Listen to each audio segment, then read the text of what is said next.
good morning, or good afternoon, wherever you are joining us from across the nation. I'm Genevieve Frazier with Rogers Behavioral Health. I'd like to welcome you back and thank you for joining us for our repeat broadcast of our October 1st webinar. Let me begin by welcoming back Dr. Marty Franklin, an internationally renowned expert on OCD, OC spectrum disorders, as well as the study and treatment of anxiety and related conditions. Dr. Franklin provides clinical oversight of the OCD and anxiety programs offered at Rogers Behavioral Health locations across the country. Before we get started, I want to give our participants a quick overview of today's format. The webinar is scheduled for 90 minutes, and to receive the CE credits, you must be logged into the webinar for the entirety of the program. Your attendance is tracked via the login and logout records on Zoom. A PDF of the PowerPoint slides and references are available on your personal dashboard at ce-go.com, and an email with the link to your dashboard will be sent shortly after the broadcast ends. In addition, a recording of today's webinar will be published on Rogers' YouTube channel in the next few days for you to rewatch. Dr. Franklin will give a 70 to 75-minute presentation. Following that presentation, I will facilitate a question and answer session. If you would like to ask Dr. Franklin a question, please use the Q&A button to send a message. I will review all questions submitted and then select the ones to ask Dr. Franklin during the Q&A portion of the webinar. Finally, we have enabled closed captioning for this program. I'll turn it over to you, Dr. Franklin. All righty. So my title, hello everybody. Title is Navigating Treacherous Waters today. And I'll be talking about clinical strategies to address predictors of attenuated outcome in pediatric OCD.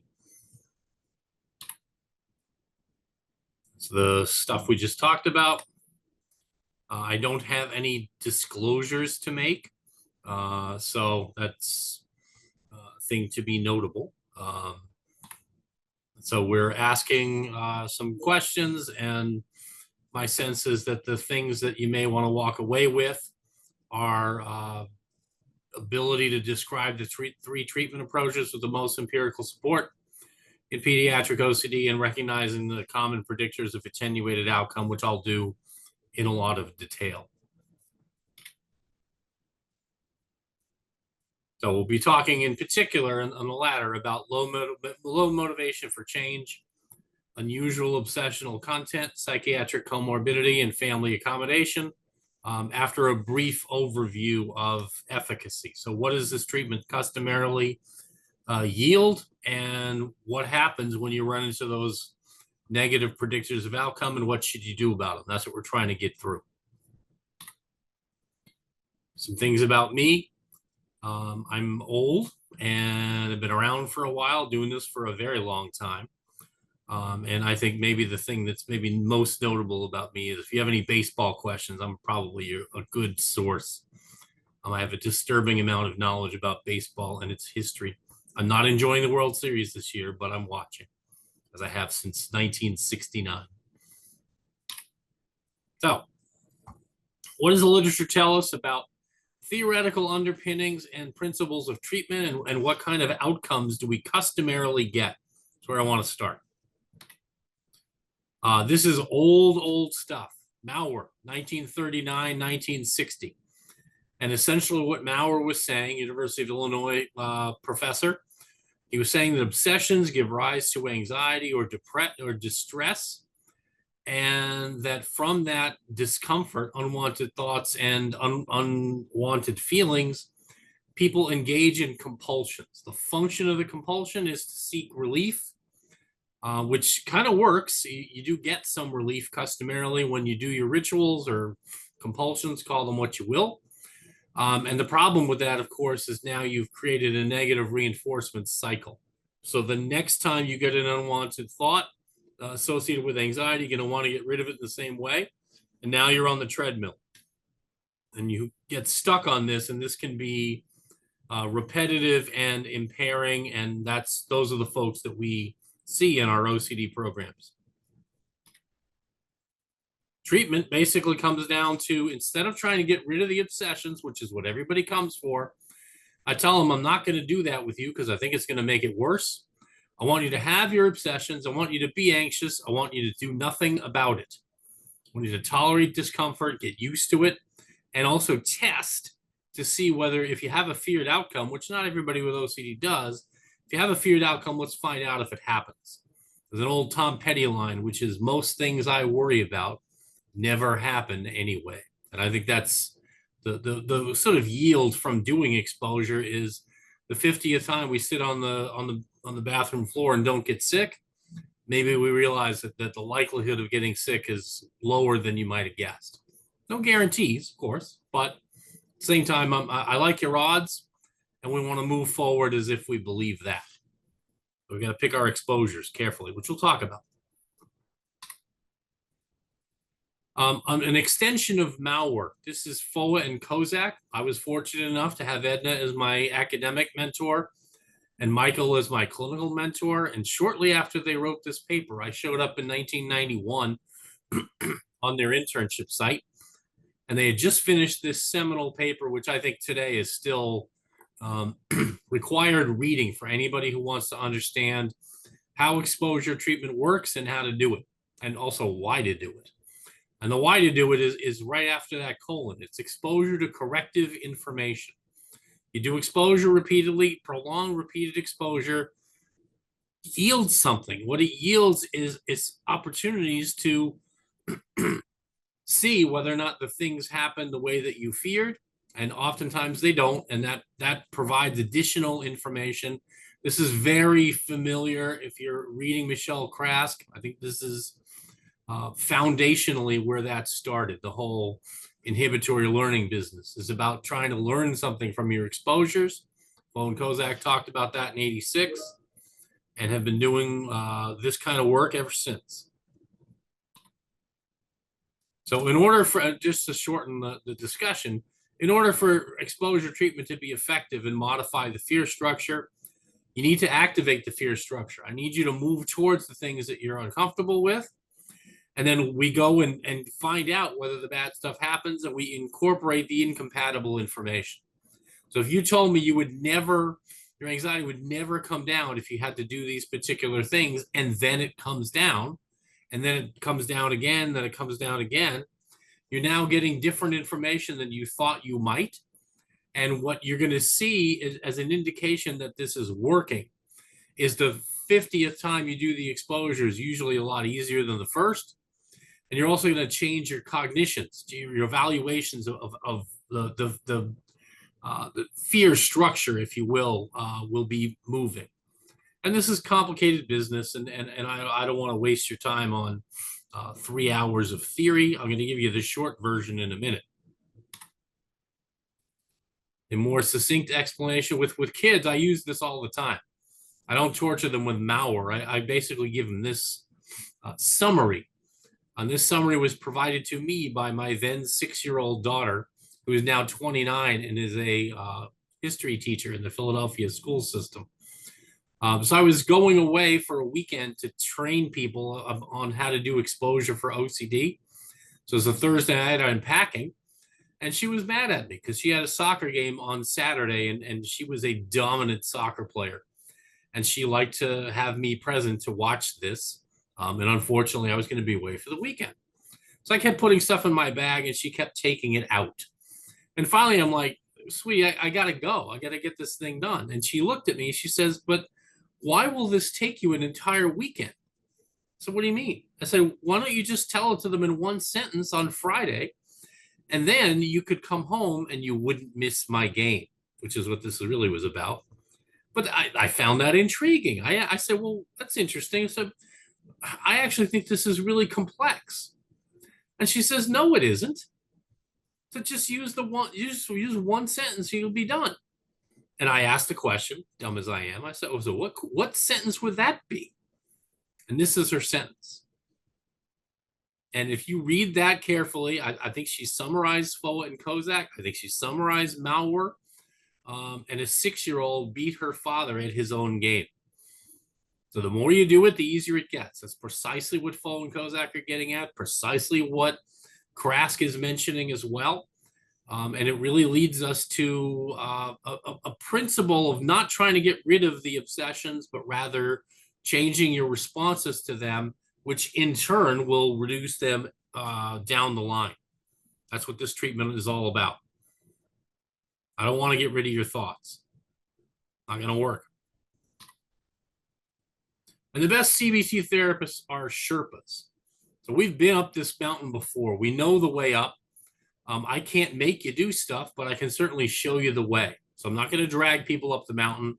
I'm going to say, give them some confidence that this is the way, and I'm going to help you with that. I'm going to kind of carry some of your own stuff until you can carry it yourself. And in the end, I want to understand that this is ultimately not my climb, but theirs, and that's a really important distinction. Don't drag people up mountains. If they're not ready to go, they're not ready to go. So be it. You try to help, but in the end, you got to make people aware of the consequences of their choices, not make the choices for them. You don't have that kind of power. So let's talk about efficacy. This treatment idea of confronting the situations that provoke anxiety while simultaneously reducing avoidance sounds complicated, but we want to see if this works in these two things in concert. So let's see what we have. First, we have medication. This is the first of the empirically supported interventions. And medications with serotonin reuptake inhibitors are consistently superior to fake medicine across multiple randomized controlled trials, multi-site studies, big studies. The advantage of medication is sort of evident in that there's a maintenance of gain with continued treatment. Treatments are available. You can find people who get you on an SRI and maintain you on it. Downside, though, is residual impairment. If you're using medication alone, it's likely you're only going to get a partial response. You'll get some response, certainly better than fake medicine, but residual impairment is typically the norm. When you finish a medication trial, you still have enough OCD symptoms on average, according to the randomized trials that basically justified this approach. You have enough symptoms left where you still have work to do and things to do. So what do we do next? We'll get into that. You do have some people who are just non-responsive. They get to the top doses and they don't respond to subset. And you have some people who can't get to the top doses because of dose-limiting side effects. So you can't push people upward titration. You can't continue people up if they're already having side effects at lower doses. So that may limit the efficacy for those folks.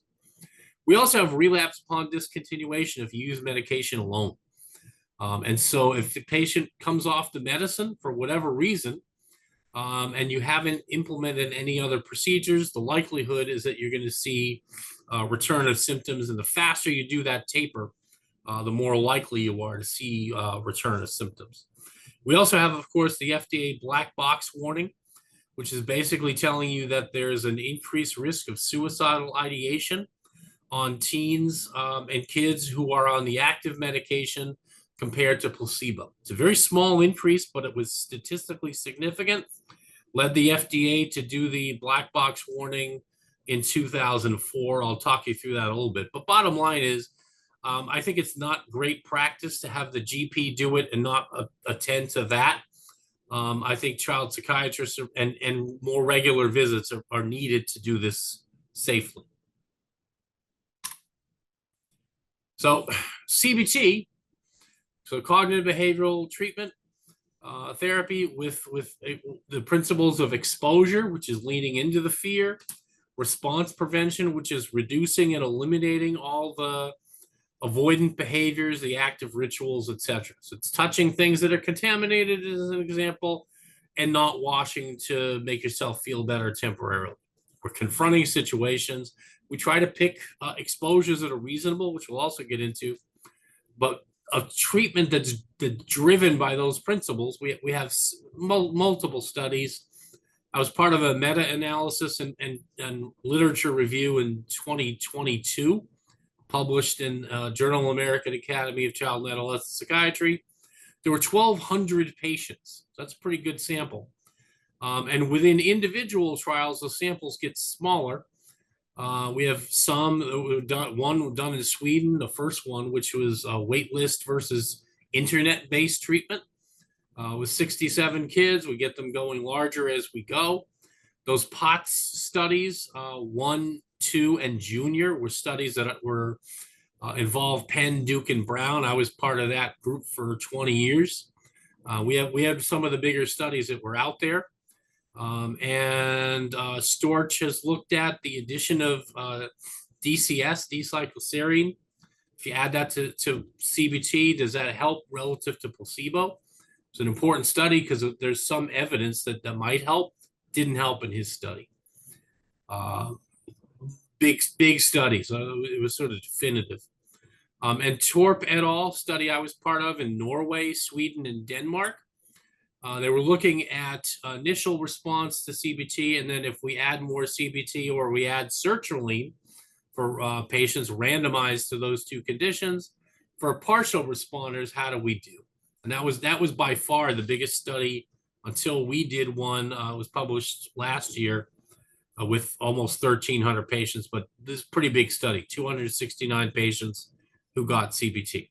And the findings are consistent. And here's what they tell us. Across all those studies, CBT done weekly, done twice weekly, generally speaking, was efficacious relative to various control conditions: pill, placebo, wait list, relaxation, other psychological control conditions. The symptom reduction was pretty robust. And it seems like it's compatible with SSRIs. Sometimes it makes combined treatment can be better than SRI monotherapy. Sometimes combined treatment is better than CBT alone. Sometimes it's not, depends on the study. So the POTS 1 study was one where we did not get a consistent effect of combined treatment being better. We had a site effect, which I'll talk about in a little bit. But bottom line is CBT, both alone and in combination with SRIs, seems to be a very effective treatment. So we have medication alone, we have CBT alone, and we have combined treatment. Those are the main things that people should be seeking. Those are the ones we have the best empirical support for. And if you look at follow-up studies that have been done, so once you stop CBT, how are the kids doing in a month, in 6 months, in a year, in 3 years? And the answer is consistently that they're maintaining their gains. Not perfectly. The majority to the vast majority, depending on the study, are maintaining their gains. You do have some relapse, but not nearly as high as you get with SRI alone. And it raises some interesting questions about why kids are losing their gains, which we'll talk about in a bit too. Downside is treatment refusal. So I want you to confront situations that provoke distress. Not everybody's ready or willing to do that. So we have some people who don't want the treatment. It's also hard to find high quality CBT. A lot of people say they do cognitive behavior therapy, and yet they're not doing exposure, or they're not emphasizing response prevention. They're not doing homework, not doing exposure in session. All of these things are good predictors of outcome. So it's hard to find this treatment outside of academic medical centers. Treatment response, I mean, this is just an acknowledgement. It's neither universal nor complete. This is a study that we did in Norway, Sweden, and Denmark, basically looking at the lit before we looked at our own outcome. And it looked like we had 20 to 30% across the literature of partial and non-responders. I think in Nordlott's trial, Torp et al., we had about 20%, which was a lot lower than we thought we'd get. We thought we'd have more treatment, partial and non-response, that we got in that trial. The barriers that limit access to care. We have a couple of telehealth studies, one done in Sweden that I alluded to before, another we published out of Rogers data in 2024, suggesting that telehealth might be one way to make this treatment more accessible. So let's talk about implementation, management of clinical response, predictors of partial and non-response. That was the view out my hotel window in Oslo, Norway, which I strongly recommend that you do. Oslo is different in January than it is in May. It's another reminder. So summary, this is from a book that we published in 2019 at Guilford Press. The essential ingredients of the treatment: exposure in vivo, so prolonged confrontation with anxiety-evoking stimuli, contact with contamination, or if I have somebody who's a checker. So when they leave the house, they have to go back and check the door 3, 4, 5, 8 times. I want them to leave that house, lock the door, and go. We work on that. We'll drill them on that to get that done. So in vivo exposure, imaginal exposure is prolonged imaginal confrontation with feared images. So we have people who have fears of when they're driving. And this is true. I mean, teen drivers is an interesting thing because they don't always have the skill set, but certainly I've seen more than my fair share of teens who are worried they might have hit somebody. And then they'll go back and check. And so what we wind up with is a kid now who's on that cycle of going back and trying to fix their anxiety by ritualizing. And that always often gets you stuck. So with those kids, I'll do some driving, but I'll also ask them to imagine hitting somebody so that the 500th time they hear that story, it's less anxiety evoking than it was the first. Not that if you actually hit somebody, you wouldn't be anxious. I'm trying to separate the difference between a thought and an actual event. A thought is not an actual event. And I need to break that connection. We call it thought action fusion, where they get treated as the same thing when they're really not. I need you to get used to be able to watch this thing, listen to this thing, hear this thing, understand that it's happening in your head, it's not happening in reality. So we need to move through it. Response prevention is the blocking of compulsions. And I don't mean actual blocking. I mean encouraging patients to not ritualize, giving them a rationale for doing it, encouraging them to do it, teaching them how to do it, but basically having them refrain from the rituals that make them feel better, which sounds like an odd thing to ask people to do, but is a really important thing, because otherwise, if you don't cut off that valve of negative reinforcement, you wind up with kids who are perpetually stuck in this treadmill, this cycle. I want to break that cycle. And I'm not going to break it by getting rid of the thoughts, because I can't. I want you to have the thoughts. I want you to have the affective reaction to that. And I want you to go about your business because you understand what this is and what it isn't. And you don't respond to OCD by giving it what it wants. Really important. Cognitive methods. So we're always trying to change anxiety-related thinking. I think the best way to do that is to do exposure, and let's go find out. But I also want to process the exposure when I'm doing them and teaching them, what did you learn from that? What do you make of the fact that you were so terribly anxious that this bad thing would happen and it didn't? What do you make of the fact that you thought your anxiety would never come down, and yet you look kind of bored to me? It's only been 20 minutes. What do you make of it? I want to get them to be thinking about their thinking, if you will. Okay? So you're climbing a hierarchy. Exposure, it doesn't have to be theoretically. It's something that I think has been discussed. Isaac Marks in the 80s talked about this. He's an adult psychiatrist in London. And basically what we're talking about here is that the hierarchy is practically needed, but maybe not theoretically. If you can do the hardest items on the first day, go have at it. The problem is you can't get people to do that. And if you get people to do it, then they may wind up ritualizing after the fact and making it worse. So we customarily set it up on a hierarchy. This is the old game Chutes and Ladders. Well, this is the British Isles version, which I grew up playing. I have spent a lot of my time in Ireland over the summers. And this is an exposure hierarchy. And what I like about this, Orion Wagner once said this. She's another CBT expert now in North Carolina, formerly at the U of R. But basically, the only way to lose this game is to stop rolling the dice. Sometimes the exposures go great. Sometimes they don't. Sometimes you get to 17, the snake poops you out to 7. What do? Pick up the dice and keep rolling. Keep going. We learn from what we can, and sometimes the exposures are fabulous and corrective information is provided. It's rare, though, that you're going to have a single trial that does everything. Prolonged, repeated exposure. The more you do it, the easier it gets. These are a couple of my favorites. On the left, you see my old Tonka truck from my own childhood. And this thing has been, again, I probably playing with this when I was 6, which puts it back a ways. And this thing is all rusted out and gross, and you probably get tetanus from playing with it too much. But the bottom line is it's old and filthy. It's also very sturdy. Tonka made good trucks. You could probably drive this thing on the highway. And what was neat about it is the kids love it. So kids love this thing. So you got a kid who's contamination fearful. It's all gross and covered in mud from my yard, but it's appealing. So they may want to go and do this. I've got a hierarchy of trucks. I've got the clean ones and the nice ones. Work our way up to this, and get kids to do these kinds of things. I can recall one kid, little kid, in the Potts Junior study, which is kids ages 5 to 8.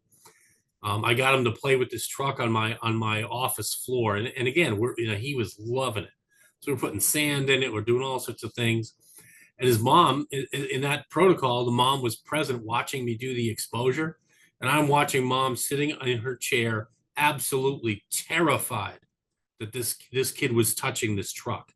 And what it told me is I've got to circle back to mom, because if I'm asking this kid to do exposure with mom, and mom's going to be a fearful model, we've got to get mom down on this floor to work with the truck too.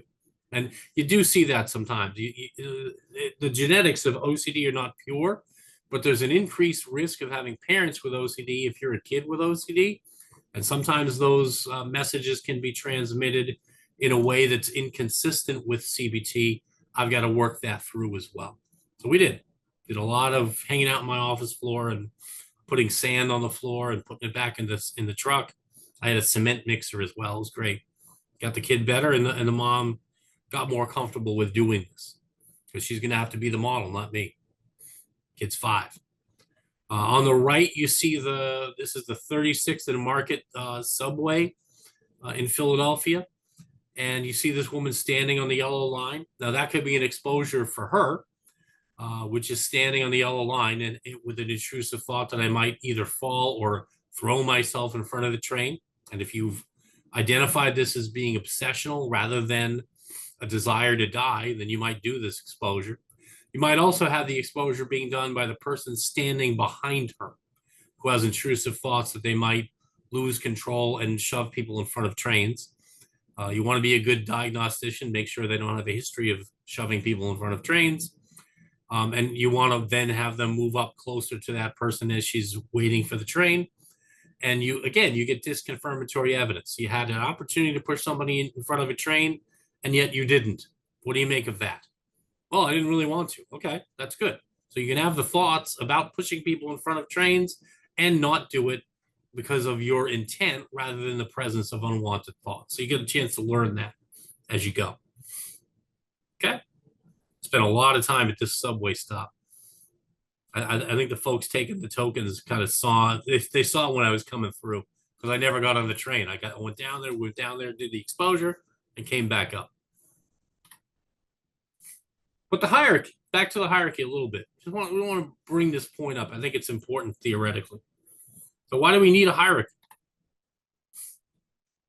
Well, because of shaping. So I want to get people to do things that are incredibly difficult for them, uncomfortable for them. I think just simply saying, I need you to go to the bathroom and touch the toilet and sit on the floor.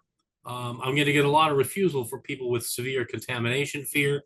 So I want to make a ladder, if you will, so they can do a little bit, get used to that, and keep moving. It's the same way you would train pigeons to peck at a light. Train them first to peck around the light, and then you get more and more precise, and you only reinforce them when they get more specific, getting them to, and pigeons learn this stuff pretty quickly. I was just in New York City last week, and I was revisiting with some of my old pals in the park. They're lovely birds, actually. So, brown spot on a carpet. In this case, we know where it came from, right? Somebody spilled their coffee. You take that mug out of there, and now it's ambiguous. And if you're a person that's concerned that someone might have had diarrhea on the rug, now they're fearful of the darker spot, right? Like Lady Macbeth washing the spot out. And in this case, I have a hierarchy created for me. So the lighter part of the carpet is easier customarily, and the darker part of the carpet is going to be more contaminated in those cases, and therefore harder to do. So now I can work on the outside and work my way in. Okay. And sometimes I use the principle of the thing that touched the thing that touched the thing. So back to my spot here. Can't touch the brown, the dark brown, let's touch the light brown. If you can't touch the dark, and we've done the light brown, if we can't touch the dark brown still, let's touch a pencil to that. Let's touch that pencil then to a book, touch a book. Customarily, you're going to get some stimulus degradation there. So if you have a higher SUD scale of 0 to 10, where 10 is the most anxiety and 0 is none. So it might be the case that the spot feels like a 9. Touching the pencil itself that just touched the spot is probably a 7. And touching the book that was touched by the pencil might be a 5. So now you see what I've just done. I've given myself an opportunity to work my way up, get them used to it. Let's get the 5. First, let's do the outside, get used to that. Now we touch the book. Now we move our way to the pencil and we're ready to go. And then eventually we're touching the spot itself. Just makes it easier for people to navigate. And the question I ask all the time, one of my mentors was John March, child psychiatrist at Duke. And he was very good about this language. He was like, okay, so you can't do that right now. It looks too hard. Now, what do you think you could do instead? I'm looking at this broken up bathroom. So maybe laying on that floor might be too much. What could you do instead? Let's get ourselves moving in the direction that the OCD doesn't want us to move, and learn something from doing that, and then work our way up. That's the idea. I pay a lot of attention to this, the resistance ratio. So the number of compulsive urges resisted over the total number of urges. I'm not going to move people up the hierarchy too much unless I see that it's 75% or higher. So if you're resisting the majority to the vast majority of your compulsive urges, we can keep moving. Until you do, I want to really get it so that you can touch the light spot on the carpet without ritualizing, and then we move. Overcorrection. I think that's a good question. In exposure, sometimes we do things that are above and beyond what customarily people would come up with. I think I gave you the example of rolling around the train station bathroom floor, which I've done many times at 30th Street in Philadelphia. And is it necessary to overcorrect? And I would say that there's some advantages to it, but you got to decide how high you want to go. I coach softball. This is my daughter's high school softball team. We bought this thing that pitched tiny little wiffle balls. And we're trying to get kids used to hitting faster pitching. So instead of having a softball, we actually use these tiny little wiffle balls. I've used beans. I've used all sorts of things, and basically put them at very high rates of speed.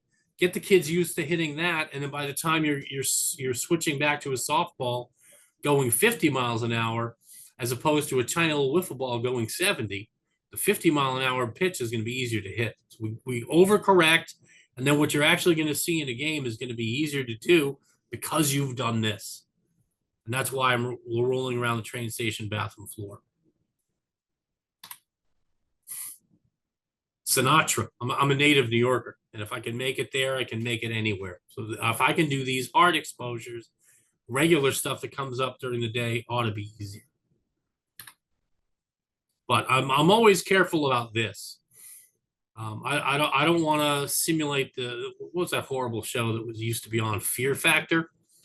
I don't want to do that. I don't want to maximize. I'm not there to maximize anxiety. I'm there to teach you something.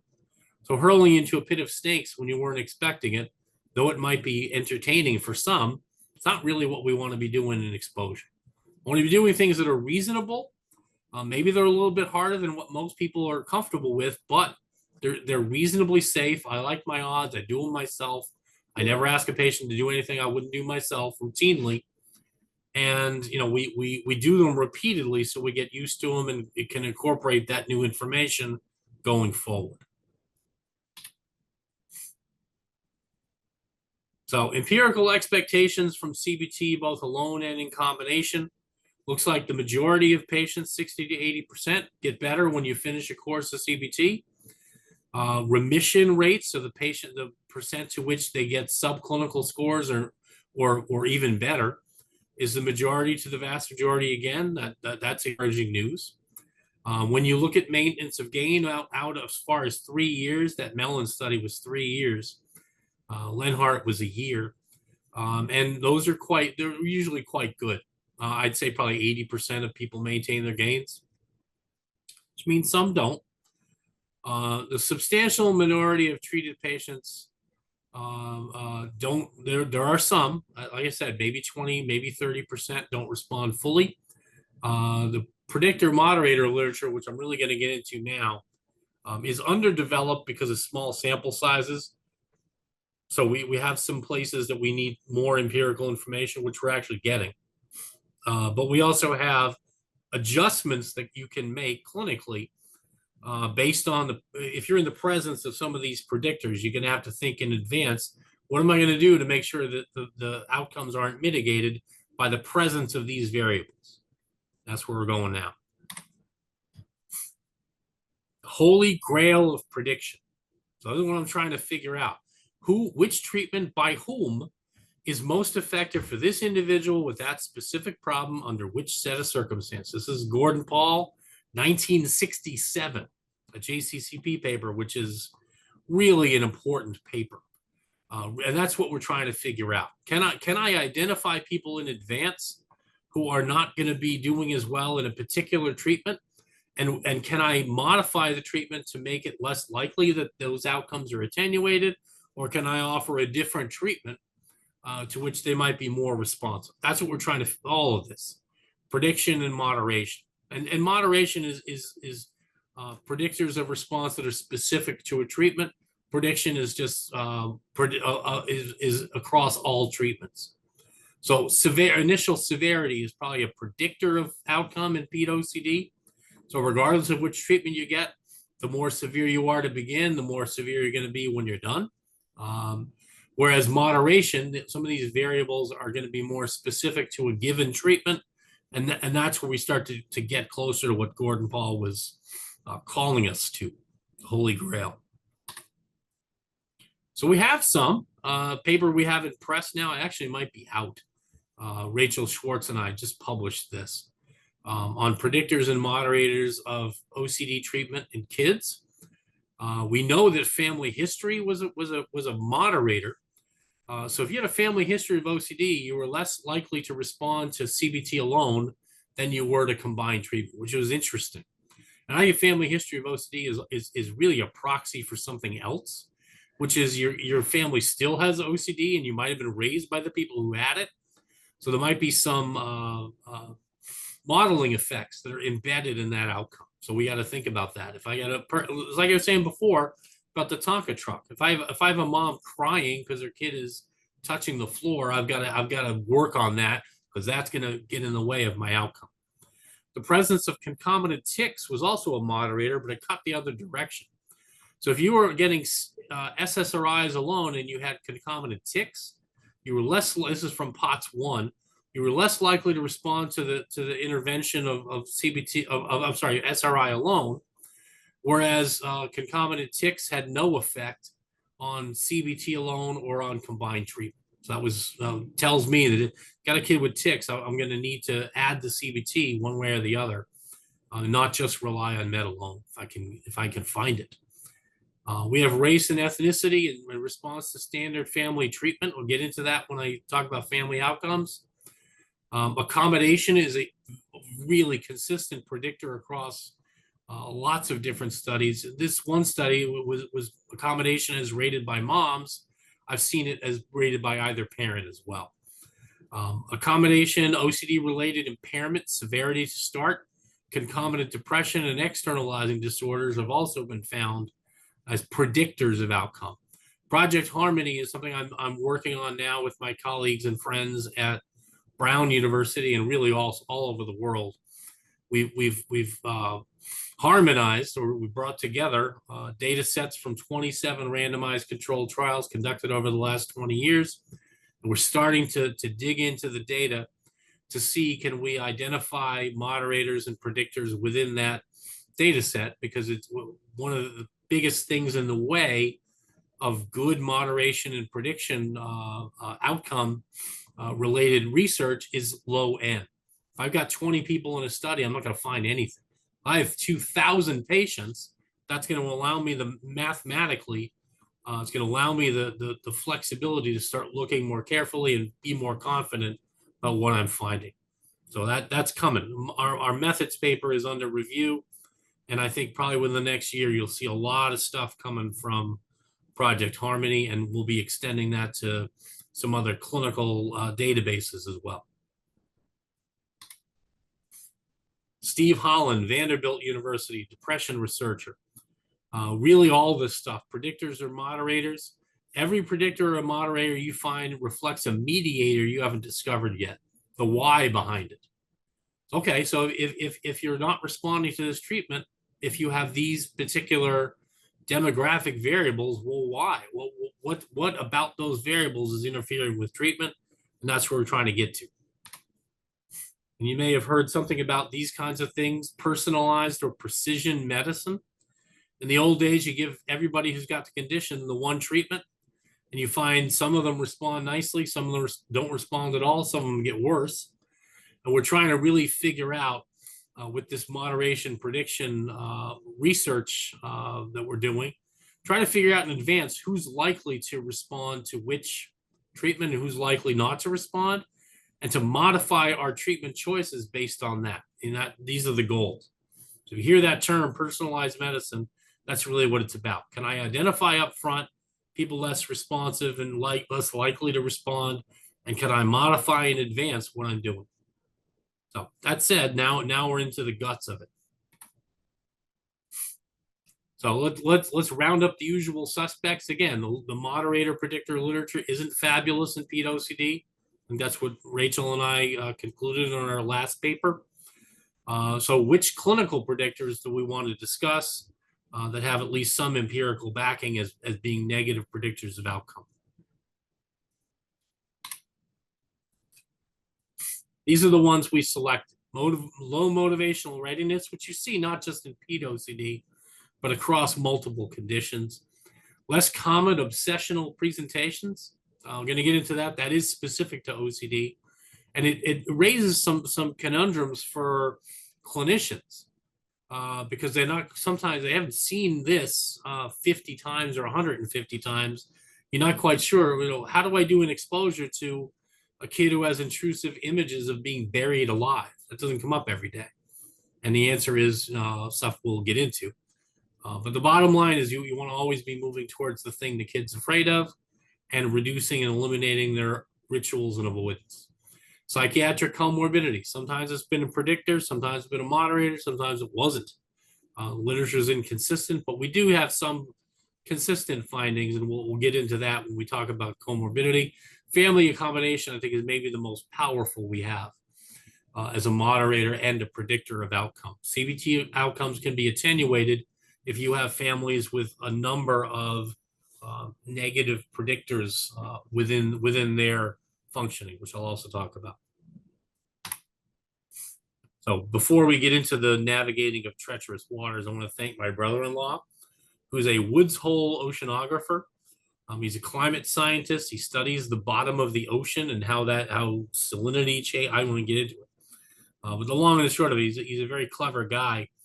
And we started putting this thing together. I started asking about navigating treacherous waters. He's like, oh, I can send you some slides. So he sent me all the slides that we're going to show that are our placeholders for the treacherous waters. And the treacherous waters are the predictors of outcome. And Glenn he's not the guy you want to sit next to at a party. He knows too much about what's going on in the world. I'll spare you the details, but what I will say is he's a person who takes his work very seriously, as you can tell. Yes, he's dressed as a squid. He's giving his sea monster talk, which he gave actually yesterday out in Plymouth, overlooking the ocean, which was kind of fun. But I thank Glenn for his suggestions. And here's the first of his suggestions. When you ask him, what's the most horrible place to try to get a ship through? And right off the bat, Cape Horn. Cape Horn is the most dangerous place to be on at sea in the world. And so I think low motivational readiness may well be takes that cake for us too. I have somebody who's not ready to do the treatment. I'm gonna wind up having to navigate some of this. And I am a graduate of the University of Rhode Island's clinical psychology program. And so literally the first day I was there, I met this fellow. This is Jim Prochaska, the stages of change god. And Jim was a very interesting man. And he's mainly he was a health psychologist, passed away this past fall, which was very sad, but just a great guy and a great mentor. And what I would say is Jim was wanting us to pay more attention to where the patient was when we were offering them action-oriented treatment. So is your patient ready for your treatment? And he identified all these stages of change, mainly with people who were trying to stop smoking, but it's been extended to all sorts of health behaviors and mental health conditions as well. And I think that the point he's making, well taken, which is if I have somebody who's not ready to change and I'm offering them the action-oriented treatment, that may not be a good match to what they can benefit from at the time. So maybe instead of trying to force it down their throats, I'm better off trying to move them one step. Let's at least get you on the fence. I'm not going to tell you what to do. I'm going to simply give you information and see, can I move you from deciding this is not a problem or not worth working on to maybe it is. That's from pre-contemplation to contemplation. And obviously I'm sitting on the fence. I want to try to move them towards being ready to act. We're trying to get everybody towards action, but we don't want to shove it down their throats. And we'll get into clinically how you manage that. And Jim would also point out, certainly with smoking, and I think it's true of a lot of different things, it's rare that you just go through the thing once. Sometimes you're going to recycle.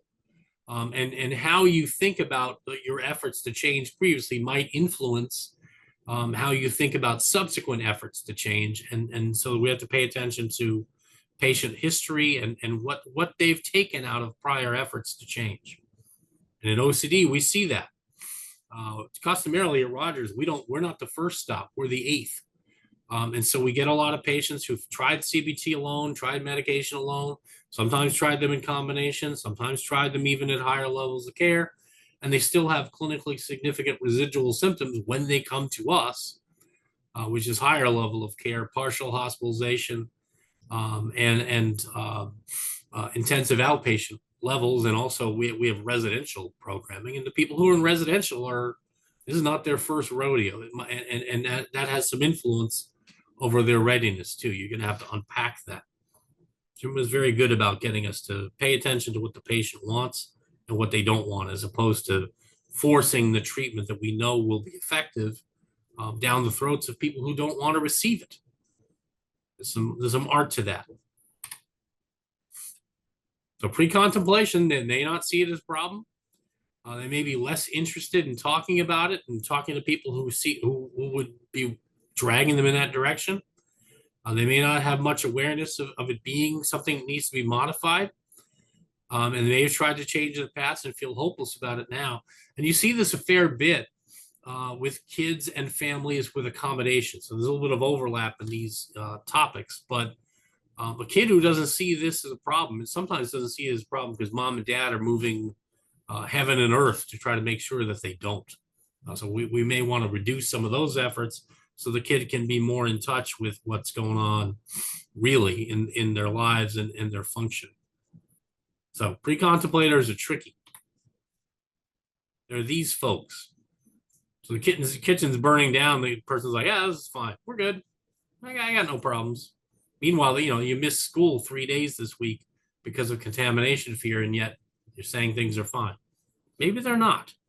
And maybe I'm trying to move you from pre-contemplation to contemplation.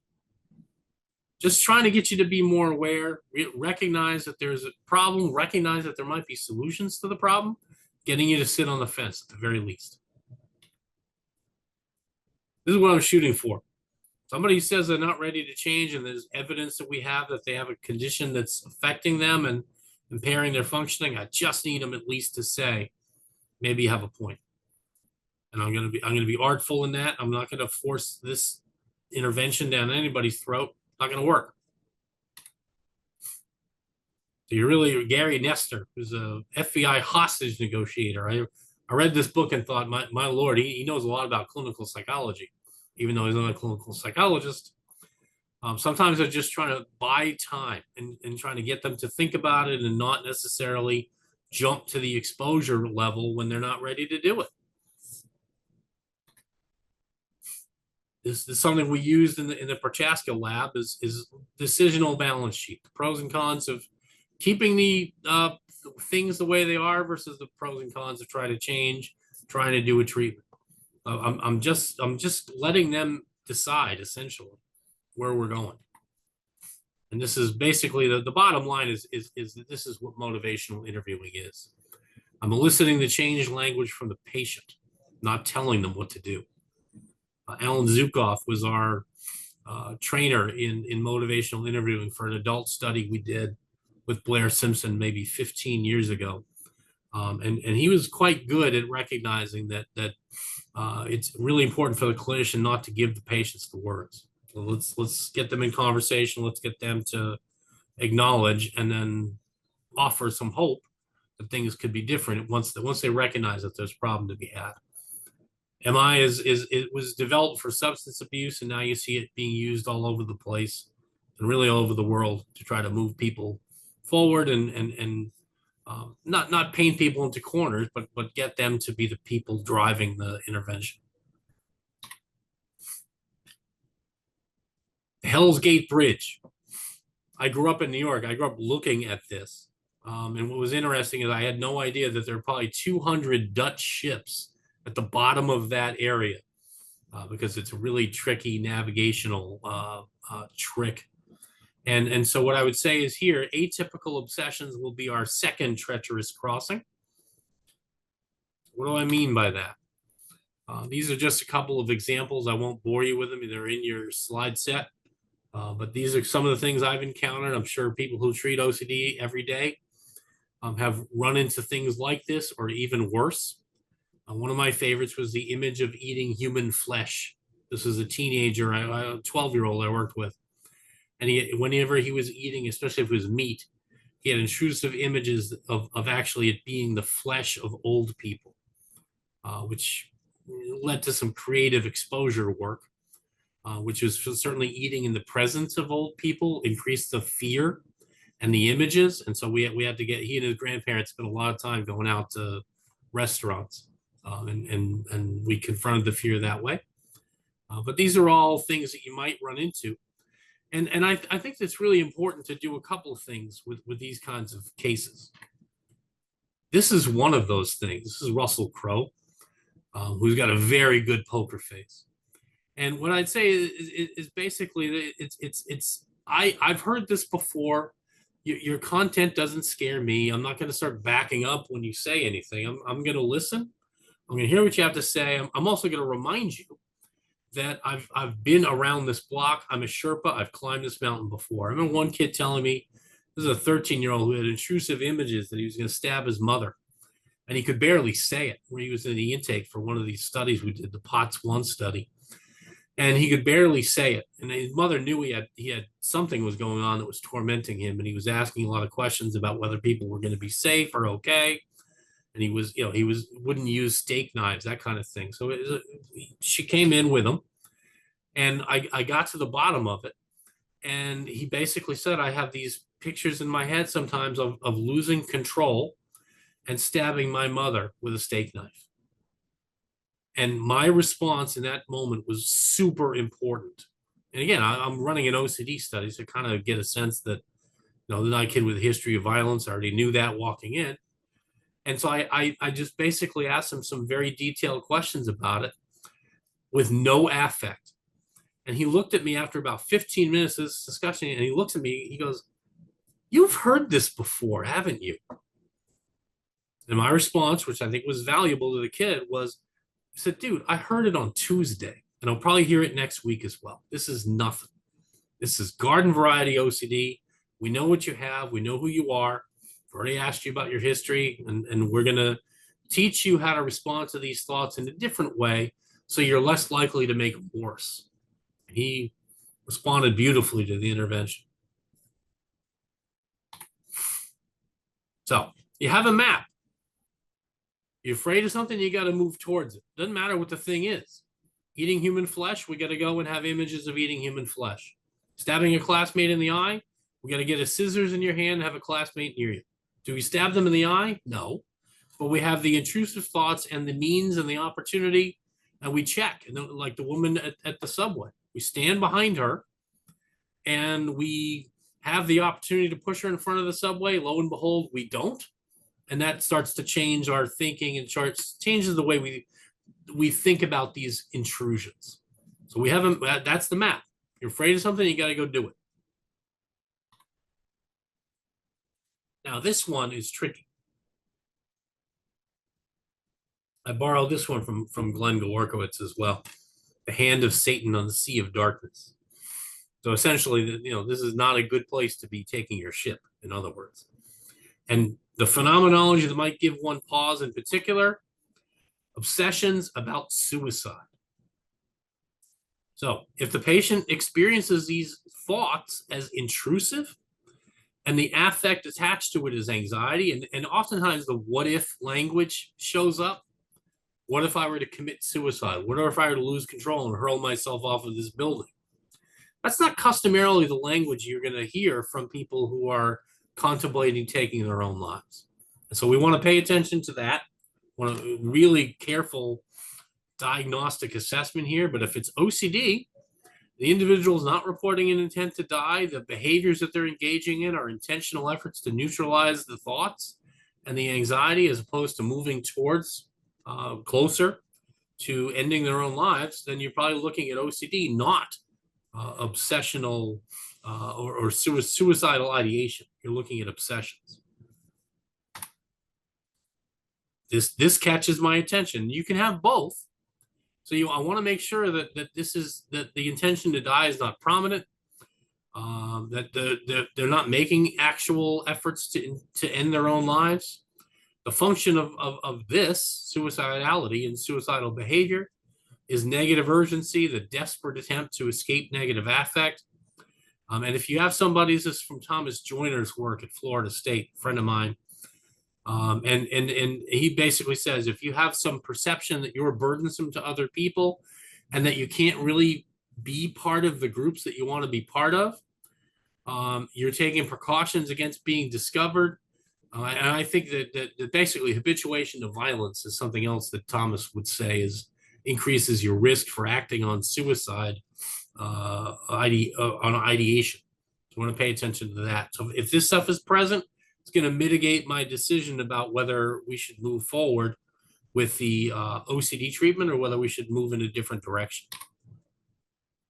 You got to know this is one that, and when you have both of the same person, you got to teach them to know. They got to understand which am I moving towards or am I moving away? Because with suicidal ideation, I'm getting them to move away. With OCD, I'm trying to get them to move towards. They have to know phenomenologically which is which. And we do have a fair number of people with OCD who have concomitant suicidality and suicidal behavior. 13% of a pediatric sample reported some suicidal ideation and behavior. Got to pay attention to it. So if it's OCD, you do exposure. So I move towards the situations likely to bring them to have the intrusive thought. What are they avoiding to prevent the thoughts? I'm creating a map, the hierarchy, the same way I would with anything else. And I climb the hierarchy and I reduce compulsions and avoidance. I've got to teach them how to understand the differences and understand what's going on. I'm modifying as I go, depending on what I'm hearing, but I'm defining what progress looks like. And progress does not look like not having the thoughts. In OCD, that can't be your initial target. It's changing a response to the thoughts. changing your relationship to all obsessions, including these. It's just one of the same things. It's not obsessional. And in the interest of time, I'm going to cut through this a little bit quickly.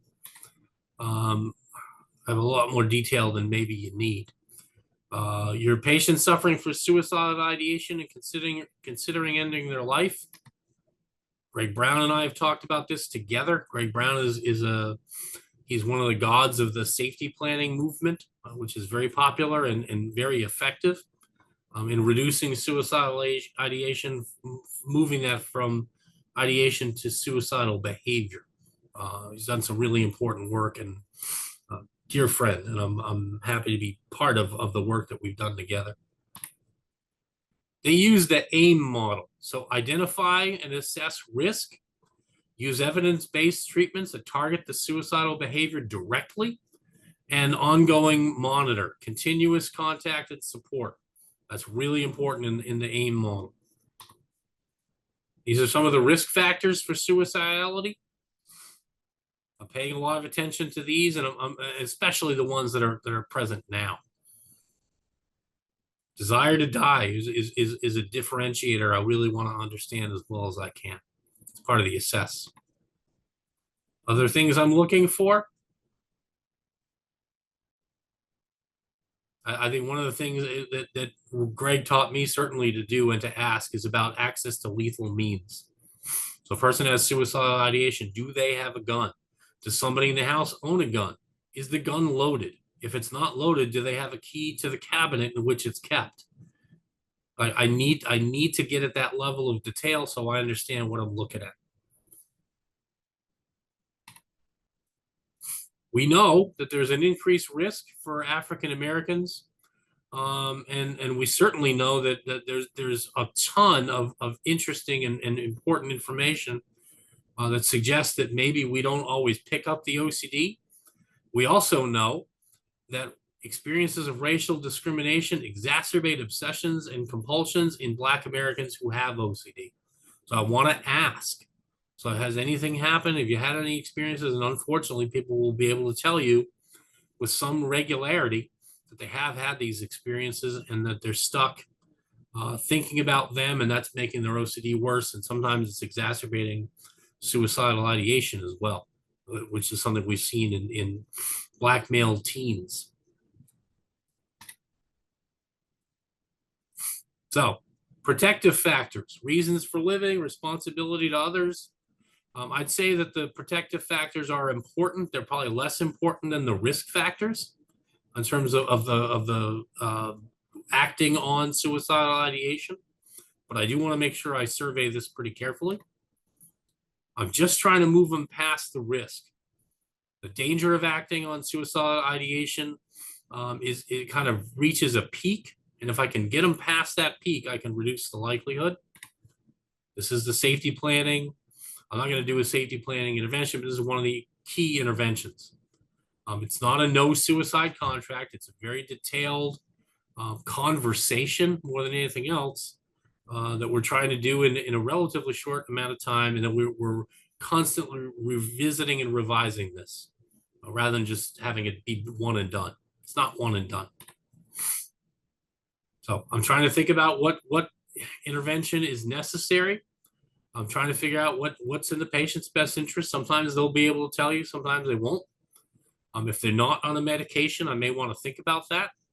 And if I'm in an OCD trial or I'm in an OCD treatment and people are starting to talk about suicidal ideation that doesn't sound obsessional, I may need to pivot the treatment and explain why I'm doing that to the patient. So comorbidity, which I think with depression, certainly the suicidal ideation is it doesn't always have to happen in the context of depression, especially in teens. We're very impulsive, but psychiatric comorbidity is one of the consistent predictors of negative outcome. We'll talk about why, we'll talk about what that means. This is a maelstrom in Norway, which you probably should not take your canoe through, or you'll not be seen again. So comorbidity is really common. It's the norm in adults. It's getting to be the norm when you're a teen. Less common in little kids, but more common in adults. Most common disorder in both is another anxiety disorder besides OCD. Depression is more common in adults than kids, and teens are kind of in the middle. And the externalizing disorders in kids, you'll see ADHD may be the most common, and substance abuse in adults with OCD. Sometimes it looks like OCD might be a protective factor in teens, oddly enough, for substance use. But by the time they're adults, you're looking sometimes at higher rates of concomitant substance use and abuse than you might be in folks who don't have OCD. So we got to think about selection and comorbidity in major implications for both adults and kids, and certainly in teens as well. So obsessions function to increase anxiety, compulsions function to decrease it. I'm paying attention to what's happening with this person. They tell me they have an obsession. Is it intrusive or unwanted? And is the act really designed to get rid of stuff? We also recognize that sometimes there's this just right presentation, which is not so much about anxiety, is it about discomfort? It looks a little bit more tick-like. So I want to make sure I'm not eliminating these folks because they may have OCD. There's a fairly large number of folks with OCD who have this as a primary presentation. It's discomfort. If I touch something on the left, I got to fix it by touching it on the right. As I said, really right on the border with tics. So what am I targeting? To me, it's about the axe. Can I swing this axe? Can I take this tree down? And if it's covered in kudzu vines, as most of the American South seems to be, at least in the summer, then I may not be able to swing the axe to take down the tree I'm trying to take down.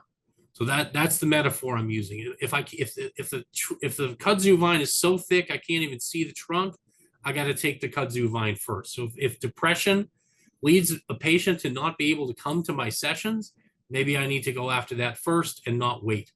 Whereas there might be some conditions where I can swing the axe just fine. If I take the OCD, I might get two birds with one stone. We've certainly seen that in our studies. But I have to look at severity, impairment, which came first. What's the patient's preference? What do you want to work on? You could work on this, you could work on that. We could decide on an order, and you can tell me what kind of where you see yourself wanting to do this. And if I can't swing my axe and I can't get the primary intervention done, I need to pivot. And that might be something, a decision I help the patient arrive at. So family accommodations, the last of my treacherous waters. This is off the coast of Maine. That looks like a place I also would not recommend bringing a canoe. So family accommodation, and I did this in concert with my dear friend, John Passantini, UCLA. We've been at this for a while, this collaboration and friendship. I think that might have been literally John's first day at UCLA, which is 30 years ago. And you see me as a graduate student hanging out with my mother-in-law. So this is back in the day. And what John would say, 2003, he started saying it, is that the vast majority of patients, parents, children report impairment at home, in school, or socially with OCD. 50% report across all of those areas having OCD-related dysfunction. And kids might be less likely to report that. Kids may be more likely to report their mental rituals because they know what's going on inside of their own head. And what we know consistently across the lit, the more accommodation in the family, basically, kind of walking on eggshells, making it easier for the kid to function, the more of that you see, the less impairment you're going to see. But you may be seeing less impairment because of everything people are doing to reduce the likelihood that the kid gets triggered. And that sounds like a good thing until it's not, and the kid can't function without it. Pay attention to what's underneath this too. So maybe that accommodation's masking severity. So what are the patient and family doing and not doing that would be different if they didn't have a fear? And if the parent didn't accommodate, what would happen? A lot of times that's the kid's response is driving some of the accommodation. A little bit of accommodation data I won't bore you with. We certainly know that there are consequences to not participating in your real life, and the modification of routines start to really eat up families. It's a pretty big study they did. 2008, Tara Paris, one of John's close collaborators.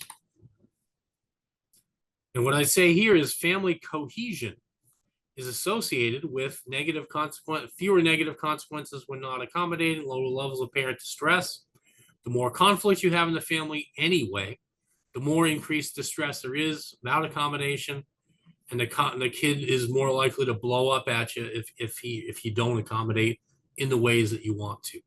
I had one kid who had a 10-year-old, and I think it took 45 minutes to put him to bed, because you had to say instead of good night, you had to say goodbye. You had to say goodbye in a very specific way. And mom and dad both couldn't figure out what this way was. The kid would yell and scream and say, no, you have to do it again, you have to do it again, you have to do it again. And it became a target in treatment, but it was important to recognize how much time it was taking to put this kid to bed. But that was eating everybody's evening. So the treatment implications, you've got to set limits with these kids, the same way you would with any kid. But I want to make sure that I'm trying to do that to lessen conflict, enhancing family relations, strengthening family organization. And I'm going to try to do this OCD treatment and work around some of the accommodation that I'm seeing, and actually target accommodation in the intervention itself. Parents don't always like that. They realize it's going to get worse. So they may wait for change and hope for change, and that's actually digging the hole deeper. We got to pull off this Band-Aid and go after it. And my preference is to do it with the kid and really say, okay, so this is making you worse. Let's figure out how we can get rid of it. Do you think we can get mom and dad to answer 5 questions this week instead of all of your questions when it comes to reassurance? We target it. We try to get them to agree to it. And as best we can, we try to help them make that happen, role play that in the office. So we gotta let kids struggle. He might be upset with you, but I think trying to work around it in this way is making it worse. So we got to help this kid, not wrap him in bubble wrap, but let him fall, let him figure this out. Parental rescue prevents habituation. You don't have any mastery of the situation if you're the kid, and basically it's what the kid remembers is that my parents bailed me out, so the next time I'm going to want to have that done again. So instead, we want to move towards an exposure model, and they learn that anxiety passes on its own, and they feel some mastery over it, and they get reinforced for hanging in. So when they do start to change their behavior, I want to note that and help them work through that. So these are some of the goals of the family intervention. I'm not going to bore you with the data here, but the bottom line is if you have high parental blame, greater family conflict, and lower family cohesion, you get worse treatment outcomes. You got to target them. What was interesting in one of the studies they did is you had none of these family risk factors. The likelihood of response to CBT was 92%. If you had 2 of these, it was 60%. And if you had 3 of them, all of them, it looked like it was 14%. That basically tells me that the family strengths and cohesion and accommodation needs to be a target in treatment if they're already problematic when they walk in your office. They've published on this, and this is basically a summary of what they provide. And you can see when they tested the family enhanced intervention versus their standard CBT for families that were high on all of those. You see the response to the family-based intervention was substantially bigger, and remission rates were better if you got the PFIT as opposed to standard treatment. So it really it's a call to bring the families in if they're already dysfunctional around OCD. So these are some things that we recommend for patients and families to do, and therapists to lead, and really trying to help families come to a position where accommodation is not the way that we're going to manage this. think I'm getting to the end of my time. Some general parenting reminders: control your own anxiety. I would also say that having a good poker face applies here too, when you're telling your kid that you're not going to accommodate. So we want to avoid all this stuff. And I want to encourage people to reduce that, even though it makes things temporarily better. It only makes it better now. You're punting, so it's going to be worse next time. And I think I'm going to get to the end of my talk here. Got a case example here, which we can happily talk about if you'd like. This is a 16-year-old. One thing I would note about this kid is he's a junior in high school. He's got unusual suicidal ideation, quote unquote, which really it may well mean he's got OCD, and it turned out he did. He had intrusive thoughts about suicide, not legitimate suicidal ideation. So we had to kind of pivot to what we were doing. And he was losing sleep over it, which then started to affect punctuality and affect his functioning at school. It's on a pretty low dose of sertraline. That's something I wanted to note. We're doing some dose response work at OCD, looking at people's response to combined treatment. And it may well be that being on lower doses of SRI are not as effective as being on a therapeutic dose. Therapeutic dose for sertraline is 150 milligrams. This kid was on 75. So there might be some room for improvement in his outcome by raising that med. And he certainly had concomitant depression, and he never had the treatments that are customarily provided for either depression or for OCD. And enough negative life events. We really, as I mentioned before, we got to pay attention to this. This kid had been pulled over with his friends in his own neighborhood, and subjected to interrogation about burglaries when he was just driving home from practice. So you can imagine that affects mood and affects your anxiety level, and we have to process that in the treatment.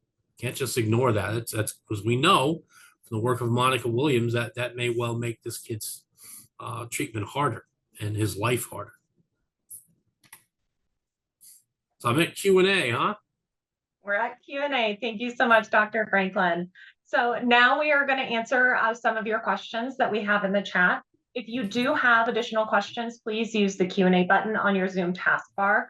We will try to get to as many questions as we have left for time. Note that I may combine some questions if they're similar. And if we do not get to your question, please send us an email message afterwards to webinars@rogersvh.org, and we will follow up with you. So we have a couple of questions, Dr. Franklin, about comorbidities. How would OCD treatment look differently if the patient also has an impulse control disorder? I would say it depends on which one. So if it's trichotillomania, for example, body focused repetitive behavior conceptualized as an impulse control disorder, that's one where I really want to know from the patient which of these two things. It sounds like you have unwanted intrusive thoughts about X and repetitive behaviors you do to get rid of those thoughts and feelings. But it also sounds like you've got this separate thing going on with pulling your hair, or let's say it's excoriation disorder, picking your skin. It's really important for me to try to help you figure out which of those two things you want to work on. And severity will also influence that. If the kid is completely covered in scars and pockmarks, it might move me a little bit to say, let's work on that first. But a lot of times I'm interested too in the relationship between their impulse control problems and their OCD. They tell me the reason I'm picking my skin is because I have all these intrusive thoughts and I can't get rid of them. And it's so upsetting to me that I wind up engaging in these repetitive behaviors. That's a case where I may need to do the OCD first. I may need to modify how I'm helping this kid. I may need to do some stimulus control and some habit reversal training while I'm doing my OCD treatment. But if they're telling me the OCD is a prompt significantly for the impulse control problem, I may well need to attack that first. So if I've got a kid I can't keep in the seat, you see this a lot with ADHD, where the kid's jumping around my office and climbing on my bookshelves. I better work on that piece first. And that may well be a medication consult. Because if you think about that, the impulse control disorder there is going to affect learning as it does in school. And what do I think CBT is? I think it's teaching. I think I'm teaching. And if I can't teach because you're up on the top of my bookshelves and asking me questions about extraneous stuff, not to avoid, but just because that's the way your mind works, I need to help you get better control of that so you can benefit from what I have to teach. Thank you. And that's actually a perfect segue. We have a couple questions here about ADHD. Have you seen people develop OCD as a coping strategy for ADHD, specifically checking behaviors? Yeah, so it's a really good question. And what I'd say is I have, although I would be a little cautious to call it, ADHD if it's really a ritual. But what I would say is you get a lot of kids who know, for example, they know that they're likely to forget stuff. And you then see those kids sometimes who are dialed into that or being told that they can't forget stuff. You then see them develop repetitive checking behavior before they leave for school to make sure they have stuff. And sometimes that can kind of take on an OCD-like process. And so I'm going to try to teach that kid to do that once. So here's what we're going to do. And we're going to, once this is done, it's done. Then you don't revisit it, because revisiting it again and again and again might cause a second problem that we don't want. So we're going to try to come up with a strategy, and sometimes with kids with ADHD, you ever open the book bag of a kid with ADHD and it's like it's spring loaded and all these papers from 6 months ago start popping out? One of the first things I've got to do with those kids is I've got to help them create an organizational system that's going to work.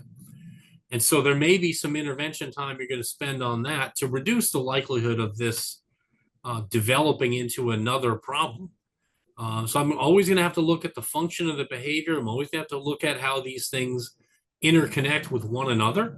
And that's going to help me back to the axe. If I can't swing my axe, if I can't do my OCD work, because this kid's ADHD is so much in the way, I've got to put the OCD stuff on ice so I can get this kid in a better position to benefit. Yeah.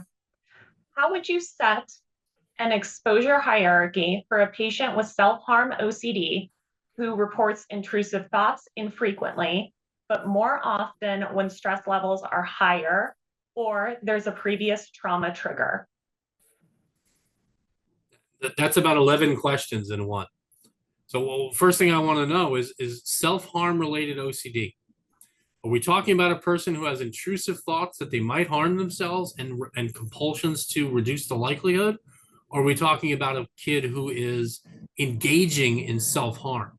In which case, conceptually, I don't know if I would consider that to be OCD. So if it's the former, it's a little bit of an easier question.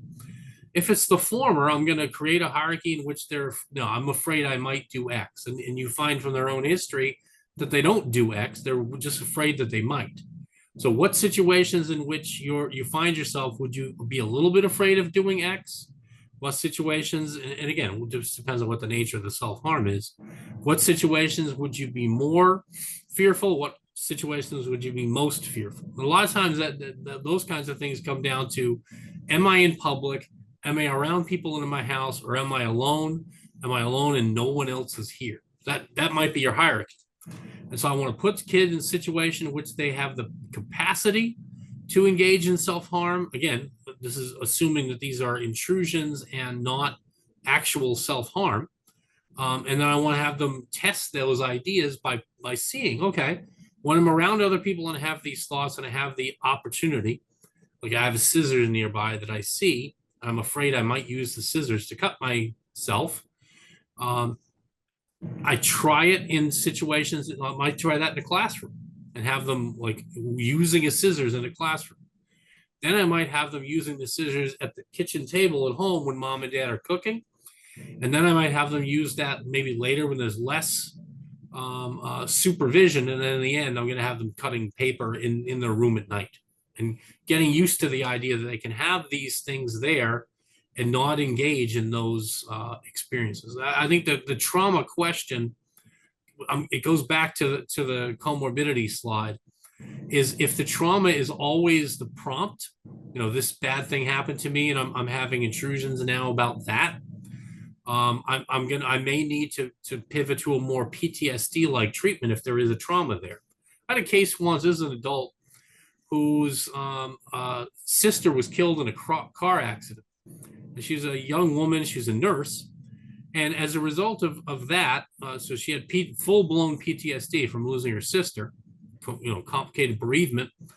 But she also had her OCD, which was mild. She was a nurse working in a hospital. Her OCD blew up. So her OCD was much worse. And we had a decision to make about what are we going to treat first? Because you have full-blown PTSD, you have OCD that's now threatening your job. So what are these two things that we want to try to do first? And she was able to say that most of my washing and cleaning has to do with my perception that things are dirty and contaminated. It doesn't have anything to do with my sister. In which case we made the decision to treat her OCD intensively, which we did. And we did 2 hours a day, 5 days a week for a month. Her OCD got substantially better. And then at that point, we're also consistently evaluating her PTSD symptoms. So in her case, the OCD dropped like a rock. So we had a 2/3 reduction in her OCD symptoms, absolutely no change in the PTSD. So in that case, we had to say, okay, that what this means then, and want you to continue to do the work on the OCD, get back to work. But I also want to send you down the hall, and very convenient for me, down the hall to the place where prolonged exposure was created and the seminal trials done. So I sent her to the PTSD folks in our unit, and then they did a full course of PE for this young woman. And 2 years out, and you don't ever forget losing your sister, but you function better, and that's really what we're shooting for. Thank you. We have time for one more question. What is the correlation between OCD and autism spectrum disorder? It's pretty darn high. And what I'll let you run with it. Go for it. Yeah. And what I'd say is you see, and I saw Chris McDougall give a talk last week. He's a psychiatrist at MGH, and he was an OCD guy who became an autism guy. And what he would say, the first thing is, not all repetitive behavior is a compulsion. Well, I need to know what the nature of the competitive behavior is. One thing he said about repetitive behavior in autism, a lot of times it's bilateral. So you see a kid who's doing this, the flapping. This is not a compulsion. And maybe I don't even want to get rid of the flapping. This is an indicator the kid's getting anxious. It's kind of an external opportunity for me to see this kid's getting anxious. Let me see if I can move them from a situation that they're about to blow or run and calm them down. I don't want to work on that the way I might with a compulsion. You do see comorbidity. So you see kids with autism, and I would say autism is always primary, especially if it's more severe. So you see a kid with autism who also meets the definitional standard of having unwanted intrusive thoughts and repetitive behavior. I'm in the context of autism, I may want to do an OCD treatment, and you can. Certainly studies that have looked at that. Really good study done about looking at concomitant comorbid anxiety in the context of autism. This was a multi-site randomized controlled trial showing that an autism modified version of the coping cat, which is Phil Kendall's protocol for anxiety in kids, that the modified protocol did better than coping cat alone. And they compared both to a wait list that didn't do much of anything. So the long and the short of it is I want to treat the OCD if it's legitimate secondary comorbid OCD. I may want to treat it, but I'm going to have to treat it in the way that I'm paying attention to the core phenomenology of autism. So what can I expect? How can I make this treatment more concrete and less metaphorical? How do I work this around the kids' focused interests?